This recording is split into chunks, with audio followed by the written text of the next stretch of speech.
My name is Eleanor Hartley, and at 65 years old I found myself standing in front of the ruins of the only home I had ever known. A summer wildfire tore through Boulder County faster than anyone could react.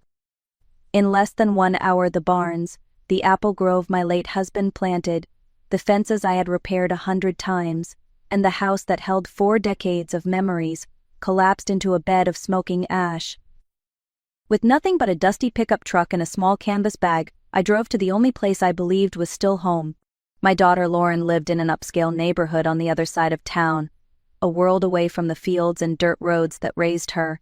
I stepped onto her porch, still smelling of smoke and loss, hoping for a place to sleep and a few days to regain my footing.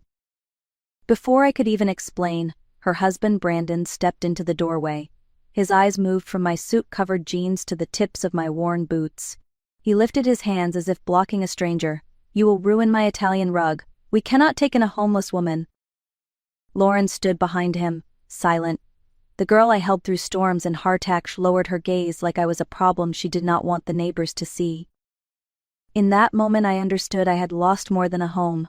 I had lost the last thread connecting me to the child I once believed would never turn away from me. And with nowhere else to go, I reached for a name I had not spoken in 15 years, a boy I once sheltered, a boy who had grown into a man no one in this town truly knew. Long before the wildfire and the quiet rejection on my daughter's porch, my life was built on early mornings, hard work, and the kind of simple honesty that comes from tending land with your own hands. I grew up on the same patch of earth I later raised my family on, a dairy farm tucked against the foothills of Boulder County. Life was never easy, but it was steady, and it was ours. When I married Daniel Hartley, we dreamed small but meaningful dreams. He planted an apple grove behind the barn and promised that when the trees matured, we would sit under them every fall and drink fresh cider. For years that grove was our pride. Then, one winter night, Daniel suffered a heart attack, and the world I knew shifted forever. I became both mother and father, both worker and caregiver, both comfort and structure for our daughter Lauren. I worked 3 jobs to hold everything together. At dawn I milked cows in the freezing dark. By noon I cleaned houses across town, scrubbing floors while pretending not to hear conversations about vacations and private schools. At night I served tables at a diner where regulars knew me by name and tipped me with kindness more often than money. I lived on oatmeal and leftover soup so Lauren could have new school shoes and enough for college savings. As she grew older, Lauren changed in ways I did not fully understand at the time.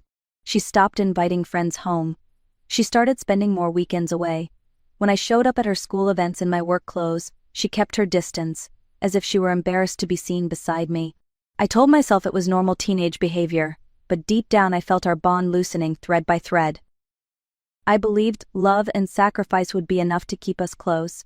I believed she understood how hard I fought to give her opportunities I never had. But looking back now I see the truth. What I viewed as strength, she viewed as struggle. What I carried with pride, she carried with shame. And without realizing it, the distance between us grew wide enough for a wildfire to slip through. The day the wildfire swept through Boulder County felt unreal, as if nature had turned against us with no warning. The wind pushed the flames faster than anyone expected, tearing across dry grass and wooden fences like they were paper. I watched from the road as the fire leapt from one structure to the next, climbing across the barn roof and swallowing the apple grove Daniel planted. By the time the fire crews arrived, there was nothing left to save. When the smoke finally thinned, all that remained of my life was a pickup truck coated in ash. My home, my tools, the quilt Daniel's mother sewed for our wedding, every photograph of Lauren's childhood, every letter I saved from the years we struggled, all of it was gone. The insurance representative told me the claim would take months and might not cover even a fraction of what it would cost to rebuild. I had $200 in my checking account and no place to sleep. With nowhere else to turn, I drove to Lauren's house.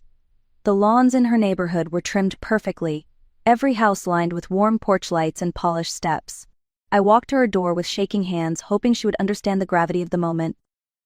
Before I could speak, Brandon appeared, blocking the entrance with his arm. His eyes narrowed at the smudges of soot on my jacket. "Look at you," he said. "You will ruin everything in this house. We do not have room for a homeless woman."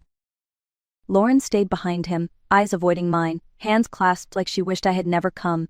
I whispered that I had nowhere else to go, not tonight, not after losing everything. But she stayed silent. For the first time in my life, I felt smaller than the ashes I had just walked away from. Long before the wildfire and long before Lauren shut her door in my face, there was a boy who used to appear on my porch just before dinner. His name was Evan Carter, the neighbor's child. Thin as a fence post and quiet in that way children are when they learn too early how to survive without being noticed. His family lived in a small, weathered house just beyond my fields. His father drank heavily, and the house often echoed with shouting long after the sun went down. His mother moved through life with the dull expression of someone carrying burdens she no longer had the strength to explain. By the time Evan was 8, it was clear no one in that house looked after him the way a child deserved. At first he came by with excuses. My mom asked if you had any sugar. Can I see your horses? Do you need help with anything? But I could see the truth in his eyes every time. He was hungry, he was lonely, and he was trying his best not to be a bother. I started setting an extra plate at the dinner table without mentioning it out loud. He would sit with Lauren and me, listening more than talking, eating quietly as if afraid the food might disappear if he moved too fast. After dinner he insisted on helping with chores. He gathered eggs, stacked feed bags, brushed down the horses, anything to feel useful. When I told him he didn't need to work, he shrugged and said he liked helping. I knew what he really meant. Work was safer than home.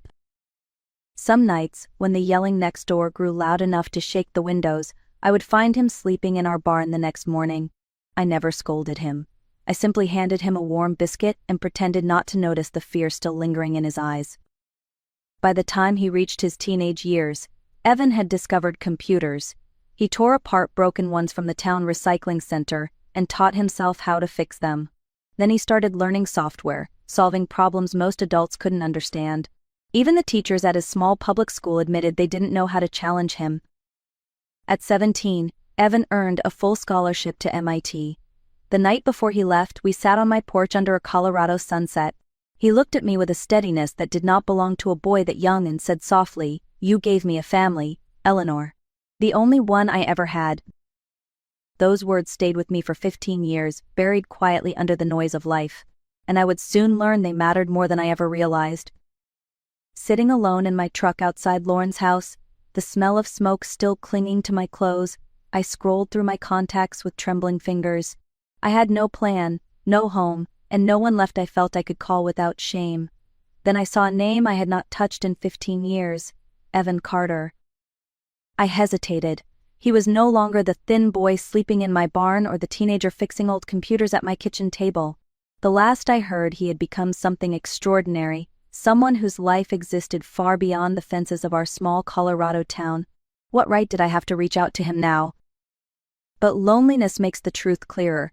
There are people you pour your heart into, and people who take and take until there is nothing left. Evan had never taken.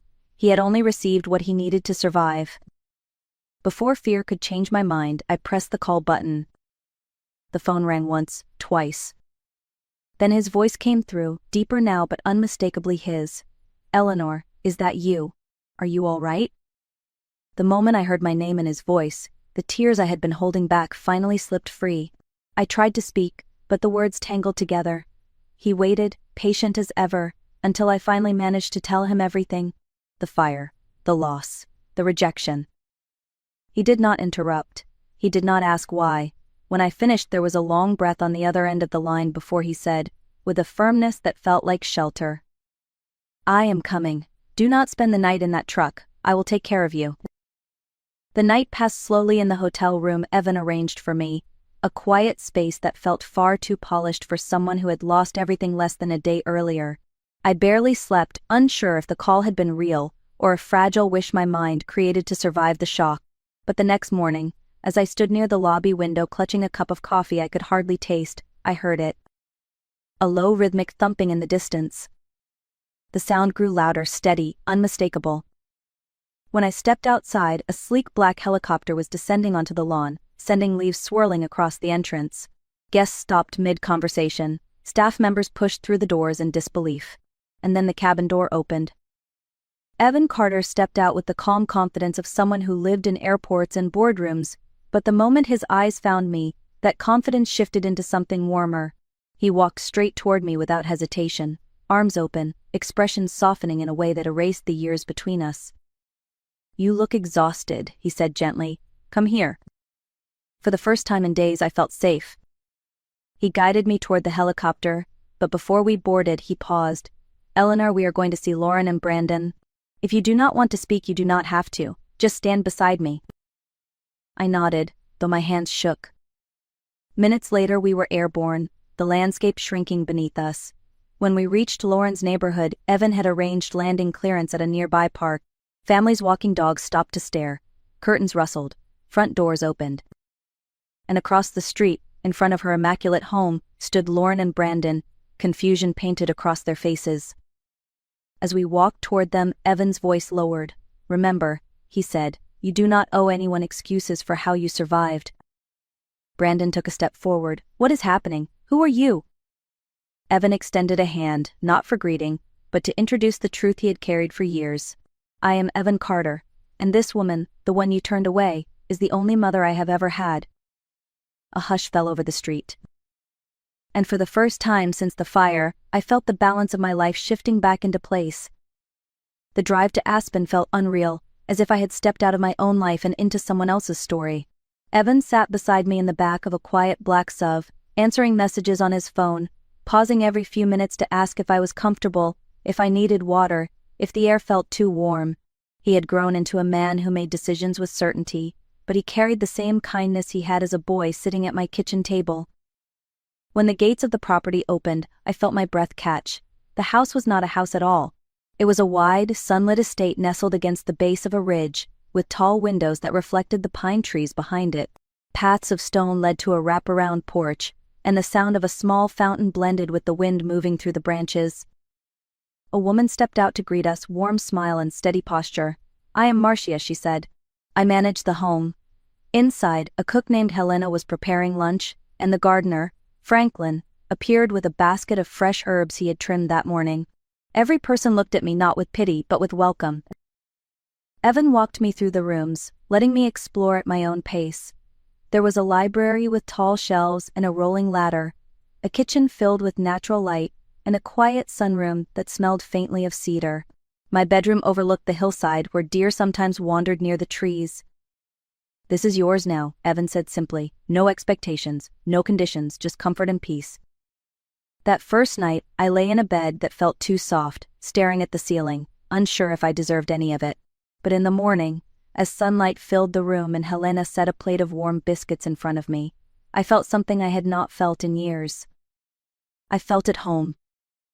Evan visited later that afternoon. He walked in carrying a stack of books he thought I might enjoy. He sat with me on the porch, telling me about his work, his travels, the ideas he was building. It was the same porch conversation we had shared when he was a child, only now he was taller, stronger, and somehow still the same boy who once needed a place to rest. For the first time since the wildfire, I felt my life beginning again. It was 3 weeks after I moved into the Aspen estate, when Marcia knocked gently on the library door and told me someone was waiting outside. I expected a delivery or maybe a neighbor stopping by to introduce themselves. I did not expect to see my daughter standing on the front porch, clutching a designer handbag like it was a lifeline. Lauren had always cared about presentation, but that day her effort felt heavier, as if she were wearing her best clothes not out of pride, but out of fear. She offered a small, uncertain smile. "Hi, Mom. This place is wow." I invited her inside. She walked slowly, eyes trailing over the tall ceilings, the polished wood floors, the art on the walls. I could sense her calculating, comparing, trying to understand how the mother she once dismissed as poor now lived in a place richer than anything she had ever visited. We sat across from each other at the long dining table. For a moment, neither of us spoke. "Mom," she began, "I made a terrible mistake that night. Brandon and I were overwhelmed and unprepared. We reacted badly. We never meant to hurt you." Her words were rehearsed, neat, polished, but her eyes were restless. I asked her gently, "What is it you want from me, Lauren?" She blinked, startled. "I want us to be a family again." I nodded slowly. "And what does that mean to you?" She hesitated. "Well, maybe you could come stay with us now that things are calmer. We prepared a room for you.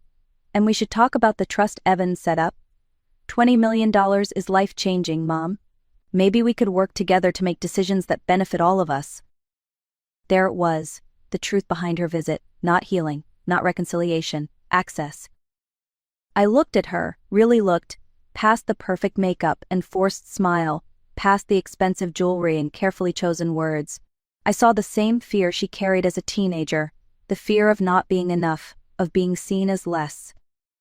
"Lauren," I said quietly, "do you want me back in your life, or do you want what comes with me now?" Her mouth opened, closed, opened again. "I do not know how to answer that." "At least you are honest," I said. "The relationship we had before, the one where I gave and you took without thinking, that relationship ended the night you closed your door on me." "Then what is left?" she whispered. "What you choose to build if you decide to build anything at all." She looked down at her hands, her voice trembled. "I was ashamed, Mom, ashamed of growing up poor, ashamed of watching you work yourself to exhaustion. I thought if I created a new life, I could leave that past behind. But I hurt you in ways I never meant to."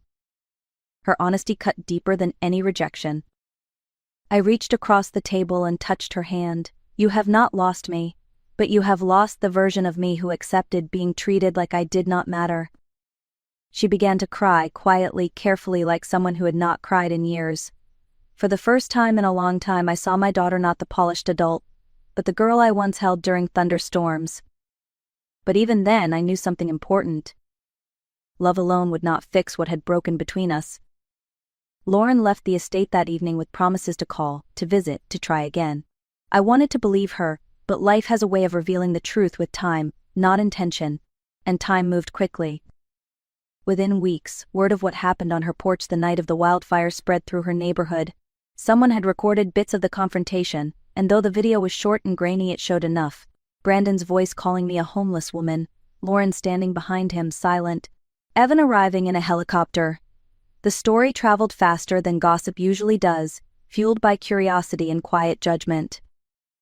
Brandon's company heard about it too, his firm valued image more than results, and a man willing to turn away an elderly woman in need was not the kind of leader they wanted representing them. A promotion he had counted on slipped away. Then a major client ended their contract without explanation. After that, more followed. Reputation once cracked rarely holds its shape. Their finances crumbled. The Beam disappeared from their driveway. Lauren stopped posting photos of weekend getaways and perfect dinners. The curtains in their living room stayed closed most days. Eventually the house went up for sale. Then came the final fracture. Brandon filed for divorce, claiming the fallout from that night had destroyed his career. He blamed her for everything, said marrying her had been his biggest mistake. Lauren moved into a small apartment above a laundromat on the edge of town, far from the quiet luxury she once guarded so fiercely. She started working at a diner, the same diner where I had spent years wiping down tables after 12-hour days at the farm. Life has a way of circling back, reminding us gently or not so gently of the places we come from. Lauren called me often. Every voicemail sounded smaller than the last. But I had already learned what boundaries felt like. I forgave her. But I did not rescue her. As the months passed, my life settled into a rhythm I had never known before. The estate was quiet in the mornings, filled with the soft sound of wind moving across the hillside. Helena would bring coffee to the porch, and I would watch the light change over the ridge, while thinking about how drastically my world had shifted. Evan visited whenever his schedule allowed. Sometimes he came twice a week, other times every few days. He always arrived with something thoughtful, a book he thought I might enjoy, a photo from his travels, or a story that made me laugh. He insisted I join him for meetings when they involved projects that touched rural communities, saying my perspective mattered more than any consultant he could hire. One afternoon he sat across from me at the kitchen table, hands folded the way he used to when he was waiting for permission to speak. "I want to build something in your name," he said. "Something for women who live the way you lived. Something that gives them a chance before life wears them down." And so the Hartley Rural Mothers Initiative began. We funded childcare in small towns, offered grants for single mothers to return to school, and provided emergency assistance for families living paycheck to paycheck. Evan asked me to serve as a senior advisor, honoring the years I spent balancing survival with motherhood. I accepted with a full heart. The work changed me. I met women whose stories felt like mirrors of my past. At one small clinic in Nevada, our fund paid for a little girl's surgery.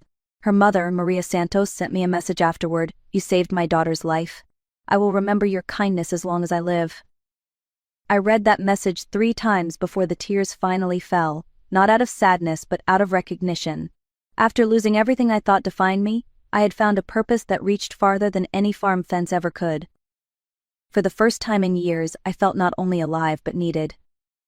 As summer faded into fall, the mountains outside my window turned gold, then copper, then a soft brown that reminded me of the fields I once tended. I spent my mornings painting in the sunroom and my afternoons reviewing proposals for the foundation. Life felt full, steady, and peaceful in a way I had never known. Lauren called less often. I answered when I could, but the conversations always felt like walking through fog. She apologized many times, but apologies alone cannot rebuild what has been broken piece by piece over years. Healing takes honesty, and honesty takes time. I did not close the door on her, but I did not open it wide either. Some relationships must be rebuilt slowly, if they are rebuilt at all. Evan remained a constant presence. He stopped by one evening after a long trip, and as we sat on the porch drinking tea, he said something that stayed with me. "You taught me what a real home feels like. I wanted to give that back to you." The truth settled over me like a soft blanket. The child I raised had turned away from me when I needed her most. The child I chose, the one I fed and sheltered out of simple human kindness, had crossed thousands of miles to bring me back to my feet. Family is not defined by blood. Family is defined by loyalty, by memory, by the quiet choices we make to show up for each other. As I end this chapter of my life, I find myself wondering about you who are listening. Have you ever been hurt by someone you thought would protect you? Have you ever been saved by someone you never expected? Share your thoughts in the comments. Your stories matter more than you know. And if mine touched you today, consider liking and sharing this video. It helps others find the strength they may need in their own difficult moments. Thank you for staying with me until the very end.